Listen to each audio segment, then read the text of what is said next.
Et coucou, j'espère que vous allez bien. On se retrouve pour les messages de ce lundi 13 octobre 2025, signe par signe. Alors, n'oubliez pas, si votre signe solaire ne vous parle pas, allez voir vos signes ascendants ou euh, en lune. Voilà, allez, on va commencer directement avec nos amis béliers. On va mettre ça comme ça. Est-ce qu'on voit bien les cartes? Oui. Allez, bélier, on te parle de la carte de la grâce. On te parle, moi ici, je ressens avec cette étoile d'une protection, mais aussi peut-être d'un espoir qui peut revenir vers toi. On parle du 3, donc le 3 peut parler de création, de situation aussi où il y a une problématique, hein, voilà, mais ça parle aussi de communication. Peut-être justement il y aura une forme de communication, voilà, peut-être des messages, je ne sais pas, où tu retrouveras une forme d'espoir. En tout cas, tu es protégé, bélier. Alors, taureau, on te parle d'une forme d'isolement. Voilà. Ici, on parle quand même, on voit le trou d'une serrure. Donc peut-être, c'est aussi vert. Hein. Donc il y a une notion de guérison. On voit que c'est un 5, donc il y a une forme de conflit, mais il y a la libération. Peut-être que tu as besoin de cet isolement pour trouver cette clé, pour trouver cette solution qui peut débloquer une problématique. Pour d'autres, on parle vraiment de guérison. Alors la guérison, bien évidemment, ça prend du temps. Bon. Gémeaux. Alors, Gémeaux, on te parle de peine, Gémeaux. On te parle de lâcher prise. Voilà, ici tu es en vélo. Et comme je le dis souvent, le vélo, c'est un moyen de transport qui va à notre rythme. D'accord? C'est comme si tu avançais, que tu faisais un tri en fait. On voit quand même ce 10. Donc, avant d'entamer certaines choses, il y a peut-être des choses que tu laisses derrière toi, à ton rythme. Voilà. Alors, cancer. Cancer, on te parle de traverser cancer. Bon, on voit quand même ce 4 qui parle de stabilité. Hein. Bon, il y a vraiment cette notion. Alors, je reçois le tri. Euh, voilà, je ressens un tri où on laisse derrière nous certaines choses et on prend ce dont on a besoin. Que de toute façon, il y a ce 4 qui est là. On voit 4 poules. Il y a cette stabilité qui est là. Tu prends ce que la vie t'a enseigné avec toi. On parle d'émotion avec l'eau. L'eau, elle est calme hein, quand même. C'est vraiment cette notion d'aller de l'avant vers une stabilité et de ne prendre de la vie que ce qu'elle t'a enseigné. Alors, Lion. Lion, on te parle de lueur. Bon, ici, la lueur peut parler d'espoir, de quelque chose que tu fleuris, que tu arroses, peut-être des espoirs, voilà, peut-être une envie. Ici, il y a vraiment cette carte de l'ampoule. L'ampoule, c'est quand on trouve une solution.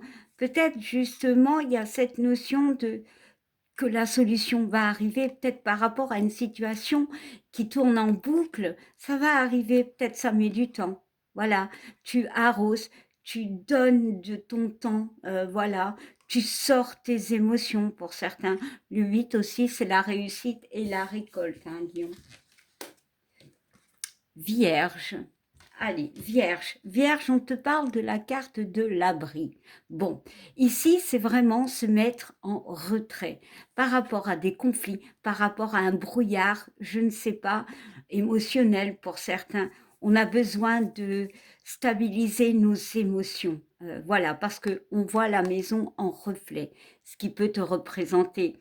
Et quand on regarde bien, c'est vraiment cette notion d'équilibre, autant d'ancrage que émotionnel, vraiment. Alors, le 1 me parle de début, ok, mais le 5 nous parle de conflit, vraiment, mais aussi de libération. Il y a ce besoin de se libérer par rapport à des problématiques. Hein. Voilà, tout le monde n'a pas la même vie, bon, prenez si cela résonne en vous, bien évidemment. Hein. Mais ici, on parle d'équilibre. Voilà, il y a peut-être ce besoin de retrait. Et en plus, c'est le 15 qui nous font 6. Donc, on peut me parler de retrouver une confiance en nous, peut-être du soutien, de l'aide, mais on peut me parler que quelqu'un peut venir t'aider ou que c'est toi qui aideras une personne. Voilà. Alors, balance. Alors, balance, qu'est-ce qu'on te dit? On te parle de renouveau, balance. On parle du 1. Mais on voit que cette carte du renouveau, en fait, on y voit un grand cerf qui me parle d'inconnu, qui me parle peut-être de peur. C'est comme si tu étais devant quelque chose qui naissait avec ce soleil, mais il y a la peur de l'inconnu. Il y a peut-être l'attente de quelque chose qui bouge dans ta vie, que quelque chose se renouvelle. J'ai vraiment ce sentiment-là. On va y ajouter une carte, hein, balance. Mais on parle quand même ici de s'enraciner.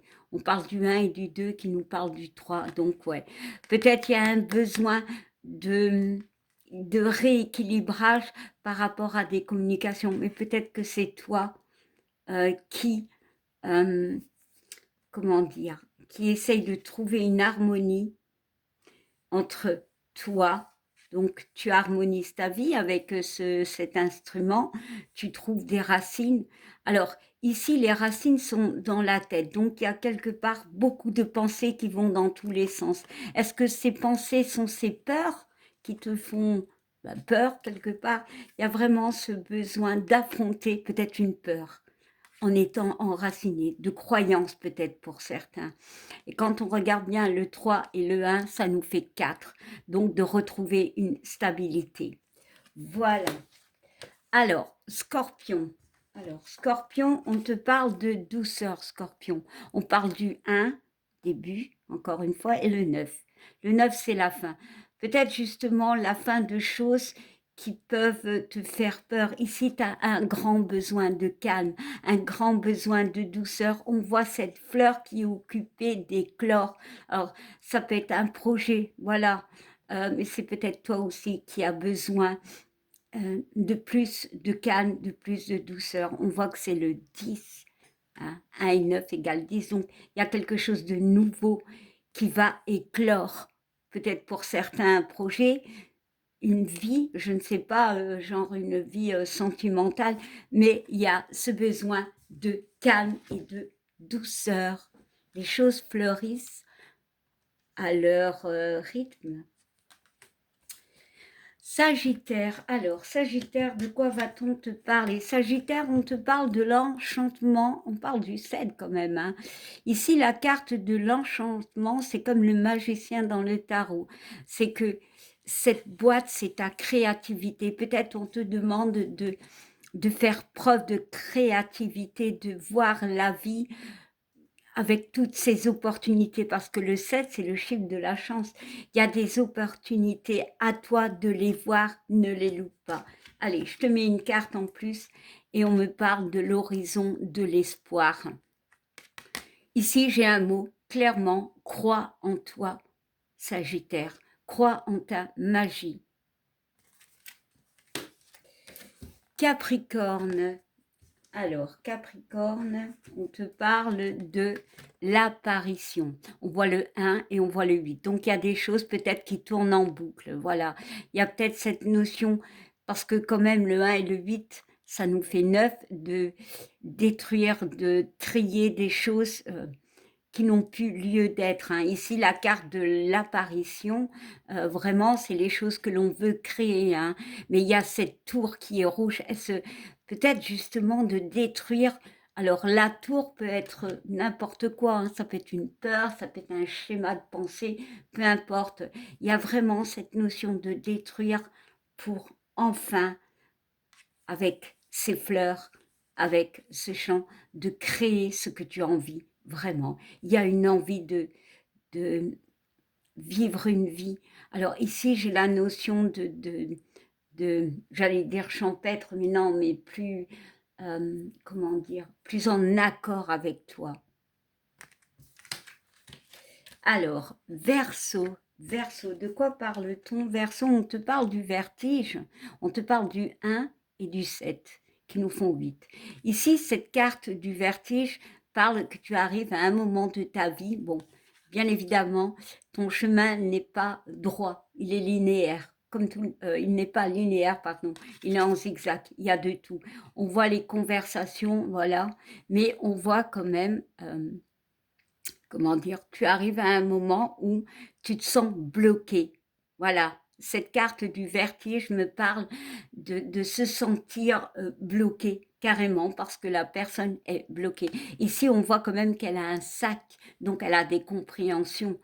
Peut-être ce besoin de demander de l'aide, peut-être ce besoin de communiquer. Allez, je te mets une carte en plus, ouais. Ouais, on voit avec cette carte des abysses, d'aller au plus profond de toi pour affronter cette montagne. Ici, le 13, alors ça, le 13, ça peut être autant un chiffre porte-bonheur que porte-malheur, ok? Tu vois comme tu veux. Les abysses, c'est aller au fond de nous, c'est oser aller chercher en nous des choses peut-être négatives pour les rendre, pour les guérir déjà de base, mais on voit qu'on est quand même dans l'eau, donc émotionnellement pour les guérir. On voit que ce 13 fait un 4, donc pour retrouver une stabilité, hein, clairement.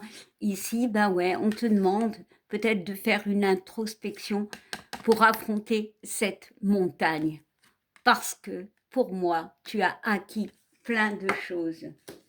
Et enfin, nos amis poissons. Poissons, on te parle de la carte du cadeau.